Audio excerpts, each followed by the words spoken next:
Gagawa nga pala ako mga mawe ng torta, gano'n. Para nga siyang torta, pero nga ang gagamitin ko ay broccoli. Social, diba? Gano'n. Alam nyo ba na napakasaya ko talaga na nakabili ako ng broccoli, mga mawe? Kasi nung maliit pa nga si CJ, ay hindi nga ako makabili-bili nito dahil nga sa sobrang ginto. Kaya naman, pinapangarap ko talaga one day na makabili nga ako ng ganito. O, diba? Pinapangarap nga. Maliit na bagay man to sa iba, pero sa akin nga ay malaking bagay na to. Syempre, nakabili ba naman ako ng broccoli?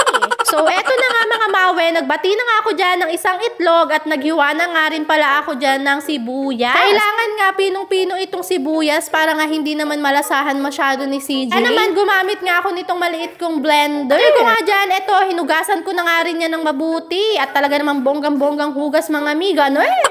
Sa mahal ba naman kasi ng bilihin ngayon, hindi mo na nga alam kung paano mo nga pagkakasyahin yung budget mo. And after ko nga yan mahugasan mga mawe, nagready na nga rin pala ako dito ng pinakulong tubig. Nilagay ko na nga yan dyan para nga lumambot din mga mawe. Kinuha ko na nga at chinek ko na nga yung isa kung pwede na ba at okay na nga ito mga mi. Kaya naman agad ko na nga rin siyang isinalin at ito nga, nilagay ko na nga rin siya sa lagayan mga mawe. Minash ko nga lang yan ng mabuti at nilagay ko na nga rin pala yung isang itlog at yung sibuyas. Mekos-mekos nga lang natin yan at pagkatapos nga eto na nga isasalang na nga natin. Diyos ko mga mawe, kung naaamoy nyo nga lang ay talaga namang napakabango at napakasarap nga nitong niluluto ko. Meron nga rin pala akong i-share sa inyo mga mawe. Alam nyo ba na hindi naman talaga madaling pumasok sa mundo ng vlogging? Kasi yung mga unang inaasahan mo talaga na sosuporta sa'yo ay hindi nga yun ang sosuporta sa'yo. Dito nga sa mundo ng vlogging, kung sino nga yung hindi mo kilala, yun ang unang-unang sosuporta sa'yo. Ganun. Masakit mang isipin, pero ayun ang katotohanan. Kaya nga sa mga nagbabalak na pasukin nga itong mundo ng vlogging, kailangan nyo nga lang ng tibay ng loob, gano'n. Kumbaga, dapat malakas yung loob nyo dahil may mga bagay na hindi natin inaasahan na pwedeng mangyari. Siyempre, una na doon ay yung mababash ka nga sa mga ginagawa mo, gano'n. Dahil dito nga sa mundo ng vlogging ay dapat nga perfect ka. Charis. Pero anyways, ganun talaga kapag nga pinasok mo ang mundo ng vlogging, kailangan mo maging matatag mga mawe. Pasasaan pa ay magbubunga rin naman lahat ng pinaghirapan mo,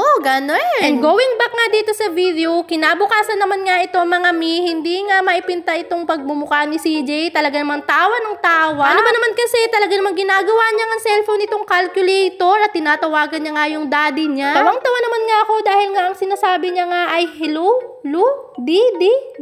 hello daddy daw, gano'n. Ang dami na alam nito ni CJ, talaga namang nakakatuwa lang dahil napakabilis nga talaga ng panahon at napakalaki na nga nitong batang ito. Huwag mo nga munang bilisan CJ yung paglaki dahil nga sinusulit pa nga namin ng daddy mo yung kakulitan mo, gano'n.